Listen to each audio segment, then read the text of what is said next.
আসসালামু আলাইকুম রহমতুল্লাহি ওয়া বারাকাতুহু।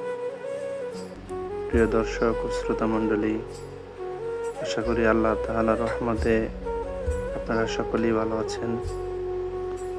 প্রিয় দর্শক ও শ্রোতা মণ্ডলী, আল্লাহ রসুল সাল্লাল্লাহু আলাইহি ওয়াসাল্লাম এক হাদিসের মধ্যে বলেন, যে ব্যক্তি কোনো এতিমের মাথায় হাত বুলাইল,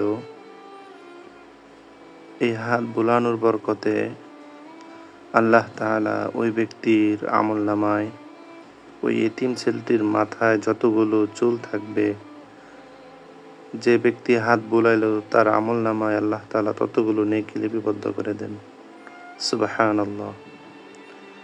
অতএব আপনাদের প্রত্যেকের প্রতি আমার বিনীত অনুরোধ থাকবে, আপনাদের যাদের বাড়ির পাশে কোনো এতিমখানার প্রতিষ্ঠান আছে, কিংবা আপনার এলাকাতে যে সমস্ত ছেলে মেয়েরা এতিম, আপনারা তাদের খোঁজখবর রাখবেন, তাদের প্রতি যত্ন নেবেন এবং তাদেরকে সুযোগ হলে, সামর্থ্য থাকলে মাঝে মধ্যে তাদেরকে খানাপিনা করাবেন, তাদেরকে কাপড় চোপড় কিনে দিবেন।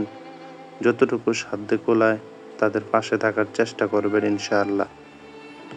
তাহলে এই উসিলায় হয়তোবা হাশরের ময়দানে আল্লাহ তাআলা আমাদেরকে নাজাতের একটি মাধ্যম বা নাজাতের জরিয়া হিসাবে কবুল করতে পারেন।